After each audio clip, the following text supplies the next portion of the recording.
এখন মানুষ ভালো স্মৃতিগুলোকে পেন ড্রাইভে রাখে আর খারাপ স্মৃতিগুলোকে মনে রাখে। শুনতে খারাপ লাগলেও এটাই সত্যি যে বর্তমানে সৌন্দর্য আর অর্থ মানুষের পরিচয় তৈরি করে। মেয়েরা তার বাবার প্রতি কেন বেশি যত্নশীল হয় জানেন? কারণ তার বাবা তাকে মা বলে ডাকে। ফর্সা বা কালো, লম্বা বা খাটো, রব আপনাকে যেমন বানিয়েছেন রবের ইচ্ছায় বানিয়েছেন। শুকরিয়া আদায় করুন। 12 জনের হাত স্পর্শ না করে একজনের হাতটা শক্ত করে ধরুন, ভবিষ্যৎ সুন্দর হবে। কি করছো, কেন করছো, কিভাবে করছো, এসব যত কম জানবেন জীবনে তত ভালো থাকবেন। ছেলেরা ভাত কাপড়ের দায়িত্ব নেয় প্রকাশ্যে, আর একটি মেয়ে অপ্রকাশ্যেই একটি অচেনা পরিবারের দায়িত্ব নিয়ে নেয়। এখন আর কারোর সাথে যুক্তিতর্কে যেতে ইচ্ছে করে না। তুমিই ঠিক, আমি ভুল, ব্যাস কথা শেষ। মনে রাখবেন, সৃষ্টিকর্তা ছাড়া আর কেউ আপনাকে ভালো রাখার ক্ষমতা রাখে না। সম্পর্ক কখনো কখনো এমনভাবে বদলে যায় যে যার সাথে একসময় জীবনের সব কথা শেয়ার করা যেত, তাকে আজ আর কেমন আছো পর্যন্ত জিজ্ঞাসা করা যায় না। কত শত পারফিউম আসবে যাবে, কিন্তু আমার মায়ের আঁচলের সেই সুগন্ধ একই রয়ে যাবে। কিছু মানুষ জীবনে এসেছিল বলেই আমরা বুঝতে শিখেছি সবাই বিশ্বাসের যোগ্য নয়। হাজারো অপমানের পরেও যদি কেউ আপনাকে বলে আমি তোমাকে ভালোবাসি, বিশ্বাস করুন সে কিন্তু সত্যিই আপনাকে খুব ভালোবাসে। যার কাছে প্রচুর অপশন একজনকে ছাড়লে আর একজনকে পায়, তারা মানুষ পায় ঠিকই, কিন্তু ভালোবাসা পায় না কখনো। যাদের দু নৌকায় পা দিয়ে চলার স্বভাব, তারা কখনো সাফল্য অর্জন করতে পারবে না। ভুল মানুষের সামনে আমরা বারবার ছোট হই ঠিকই, মানুষটা আমাদের মাথা পর্যন্ত নামাতে দেয় না। মেয়েরা চাকরি না করলে আরামে খেয়ে মোটা হচ্ছে, চাকরি করে রাতে বাড়ি ফিরলে সেই মেয়ে দুশ্চরিত্রা। প্রেম না করলে অহংকারী, প্রেম করলে পাড়ার লোকের শত কথা। প্রতিবাদ না করলে নিশ্চয়ই মেয়েটার দোষ ছিল, আর প্রতিবাদ করলেই সে খারাপ। এই হলো আমাদের সমাজের অবস্থা। অনুভূতিগুলোকে অন্যের কাছে প্রকাশ করার চেয়ে ডায়েরিতে লিখে রাখা ভালো। মূর্খদের সাথে তর্কে জড়ালে সম্পূর্ণ ক্ষতিটা আপনার, কারণ আপনার যুক্তি ওরা কিছুই বুঝবে না। উল্টো ওদের ভাষা আপনার সম্মানহানি করবে নিশ্চিত রূপে। যতদিন না নিজেকে প্রতিষ্ঠিত করতে পারবেন, ততদিন কেউই আপনার পাশে থাকবে না। সম্পর্ক শুধু তৈরি করলেই হয় না, সম্পর্কের মর্যাদাটা দেওয়াও শিখতে হয়। ঠাট্টার মাধ্যমে সবাইকে আনন্দ দেওয়াকে মজা করা বলে, ঠাট্টার ছলে কাউকে আঘাত করাকে মজা করা বলে না, অপমান করা বলে। স্বার্থের এই শহরে কাউকে স্বার্থহীনভাবে চাওয়াটাও এক ধরনের অন্যায়। কথা বলার আগে ভেবে বলুন, কারণ আপনার বলা কথা কারোর খুশি নষ্ট করে দিতে পারে। ছোট মন আর ভাঙা মন নিয়ে কখনো বড় কাজ করা যায় না। নীরবতার চেয়ে বড় কোনো জবাব নেই, ক্ষমার থেকে বড় কোনো সাজা নেই। জীবনে টাকাই সব কিছু নয়, কিন্তু সব কিছুতেই টাকার দরকার হয়। কোনো কিছুকে বেশি গুরুত্ব দিলেই খুব তাড়াতাড়ি সেটা শেষ হয়ে যায়। বেশি কেয়ারিং হতে যাবেন, বেশি গুরুত্ব বোঝাতে যাবেন, তো নিজেই কষ্ট পাবেন। তাই ভালোবাসার মানুষকে বেশি পাত্তা দিবেন না। মানুষ বাঁচে অনেক আশা নিয়ে, অথচ মরে অনেক আফসোস নিয়ে। যতটা সহজে কাউকে ভালোবাসা যায়, ততটা সহজে কাউকে পাওয়া যায় না। যতটা সহজে মানুষকে ছেড়ে দেওয়া যায় ততটা সহজে ফিরিয়ে আনা যায় না। অদৃশ্য ভাইরাস যদি আমাদের ভয় দেখাতে পারে, আমাদের মারতে পারে, অদৃশ্য রব আমাদের বাঁচাতেও পারে।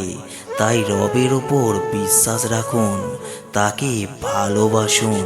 রবকে ভালোবাসা আর মানুষকে ভালোবাসার মধ্যে পার্থক্য কি জানেন? মানুষকে ভালোবাসলে সেটা আমাদের দুর্বলতায় পরিণত হয়, অন্যদিকে রবকে ভালোবাসলে সেটা আমাদের শক্তিতে পরিণত হয়।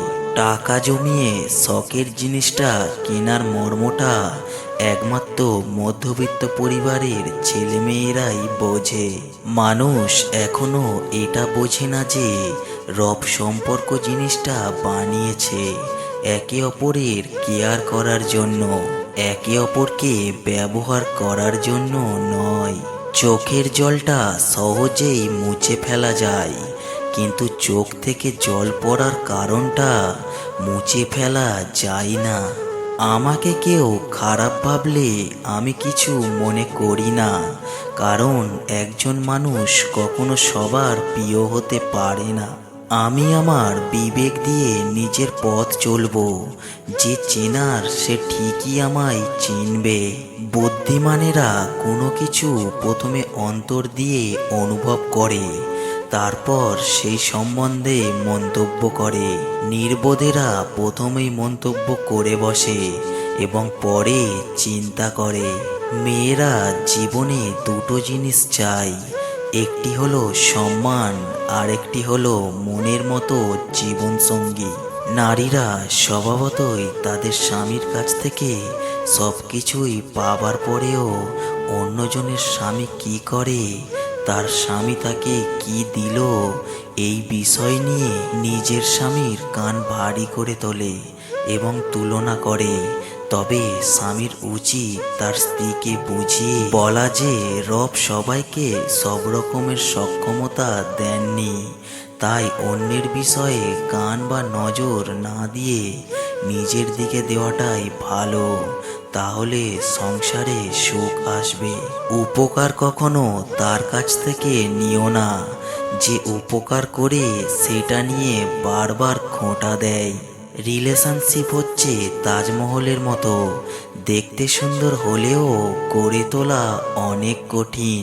একদিন সোনা লোহাকে বলল, আমাদের দুজনকেই তো লোহার হাতুড়ি মারা হয়, কিন্তু তুমি এত চেঁচাও কেন? লোহা তখন বলল, নিজেকে যখন নিজের কেউ আঘাত করে তখন ব্যথা অনেক বেশি লাগে। অন্যায় করে লজ্জিত না হওয়াটাও আরেকটি বড় অন্যায়।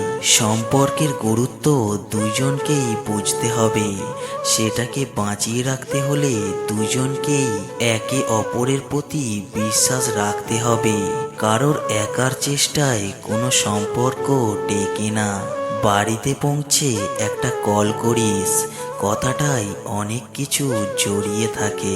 10 বছর লেখাপড়া করে সেই শিক্ষা আপনি পাবেন না। 10 মিনিটের খারাপ সময় আপনাকে যা শেখাবে। অতিরিক্ত লবণ যেমন তরকারির স্বাদ নষ্ট করে দেয়, অতিরিক্ত আবেগও ঠিক সেই রকমই সম্পর্ক নষ্ট করে দেয়। 3টে জিনিস কখনো ফিরে আসে না, সময়, কথা, সুযোগ।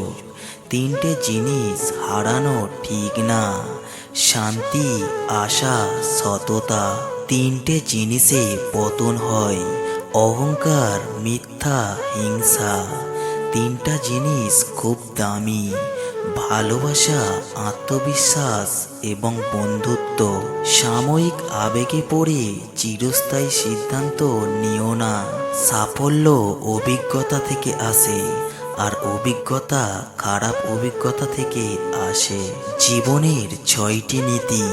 প্রার্থনা করার আগে বিশ্বাস করো, কথা বলার আগে শোনো, খরচ করার আগে উপার্জন করো, কিছু লেখার আগে চিন্তা করো, হাল ছাড়ার আগে চেষ্টা করো এবং মরার আগে বাঁচতে শেখো।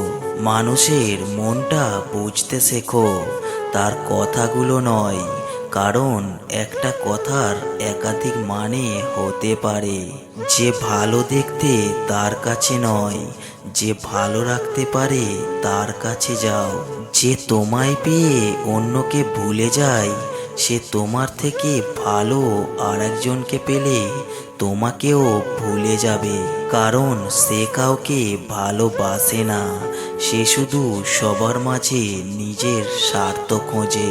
3 জায়গায় লজ্জা করতে নেই: খাবার খেতে বসে, ডাক্তারের কাছে গিয়ে, পড়াশোনা শিখতে গিয়ে। সব কিছু নির্ভর করে পরিস্থিতির ওপর। উদাহরণস্বরূপ, স্কুল শুরুর ঘন্টাটি আমাদের বিরক্তি মনে হতে পারে, কিন্তু ছুটির সময় ঘন্টার আওয়াজটি মধুর মনে হতো। কখনো কখনো অর্থহীন কথা বলার থেকে চুপ থাকা অনেক শ্রেয়। মানুষ খুব করে যা চায় তা সে কখনোই পায় না, কারণ প্রকৃতি মানুষের খুব বেশি ইচ্ছেগুলোকে কখনোই পূরণ করে না।